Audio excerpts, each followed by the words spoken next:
আগবাঢ়িছো এটা breaking news. Charaideo জিলাৰ বৰহাটত ভয়ংকৰ পথ দুৰ্ঘটনাত থিতাতে নিহত 3 বাইক আৰোহী। এজনক সংকটজনক অৱস্থাত চিকিৎসালয়ত ভৰ্তি আৰু পথত ৰখাই থোৱা ডাম্পাৰত খুন্দিয়াই থিতাতে নিহত গৌৰৱ টুডু, সুৰজ ভূমিজ আৰু ইয়াকুব তপ্ন।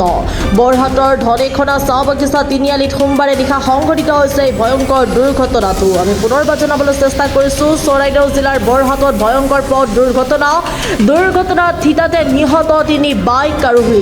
এজনক সংকটজনক অৱস্থাত চিকিৎসালয়ত ভৰ্তি আৰু পথত ৰখাই থোৱা ডাম্পাৰত খুন্দিয়াই থিতাতে নিহত হৈছে গৌৰৱ টুডুৰ লগতে সুৰজ ভূমি আৰু ইয়াকুব তপ্ন নামৰ লোককেইজন। বৰহাটৰ ধনেখনা চাহ বাগিচা তিনিআলিত সোমবাৰে নিশা সংঘটিত হৈছে এই ভয়ংকৰ দুৰ্ঘটনাটো। আচলতে আজি পুৱা এটা দুখজনক এইটো ঘটনা হ'ল।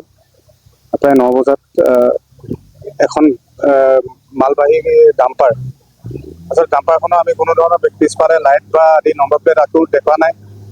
কিবা কাৰণত এখন যান্ত্ৰিক বিজুতিৰ বাবে অকস্মাত ৰৈ দিয়াৰ বাবে মটৰচাইকেলত অহা ব্যক্তি 4জন গুৰুতৰভাৱে আহত হয়। আঘাতপ্ৰাপ্ত প্ৰায় 3জনৰ থিতাতে নিহত হয়। এজন 108ৰ যোগেদি আচলতে হস্পিটেললৈ নিয়া হয়। আচলতে গাড়ীখন আমি গম পোৱা মতে গাড়ীখনৰ চকাৰ কিবা বাছ হোৱাৰ লগে লগে গাড়ীখন অকস্মাত আচলতে ৰৈ দিলে আৰু গাড়ীখনৰ পিছফালে কোনো ধৰণৰ ছিগনেল লাইট বা টেইল লেম্প একো নাই। যিহেতু পিছফালৰ পৰা অহা সেইকাৰণে চাগে আৰোহীকেইজনে ধৰিব নোৱাৰে গাড়ীখন ৰৈ দিলে বুলি। উক্ত যুৱককেইজনৰ ঘৰ নগাঁৱত কছাৰী গাঁও বুলি আমি গম পাইছোঁ। ধনেখনা হাবি গাঁও। আচলতে যিসকল এইবোৰ নাম্বাৰ প্লেট পেইন ডাম্পাৰ, যিসকলে বেকলাইট আৰু কাগজ পত্ৰ হয়তো আছে নাই আমি গম নাপাওঁ। বিভাগ প্ৰশাসনে তাৰ ব্যৱস্থা ল'ব, কিন্তু এই গাড়ীবোৰৰ চলাচলবোৰ আচলতে বন্ধ কৰিব লাগে। এইবোৰ দুৰ্ঘটনাকাৰক বহুতো ঘটনা ঘটিছে এইবোৰ গাড়ীৰ কাৰণে। আৰু যিহেতু লগতে ৰাস্তাটো মেৰামতি চলি আছে, তাৰো খুব লাহে লাহে সামুকীয়া গতিৰে ৰাস্তাৰ আচলতে কাম চলাৰ বাবেও এই ঘটনাটো অন্যতম কাৰণ। যিহেতু ইয়াত চাইড বান্ধখিনি খান্দি থোৱাৰ বাবে গাড়ীবোৰ চাইড দিবলৈ ইয়াত অসুবিধা হৈছে। আমি মালিকৰ কথা গম পোৱা নাই।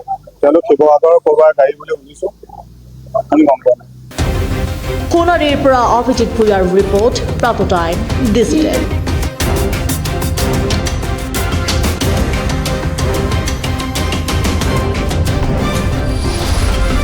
শদিয়াৰ পৰা ধুবুৰীলৈ, বৰাকৰ পৰা ব্ৰহ্মপুত্ৰলৈ সকলোৰে মাজত চিনাকি এটা নাম প্ৰাতঃ টাইম।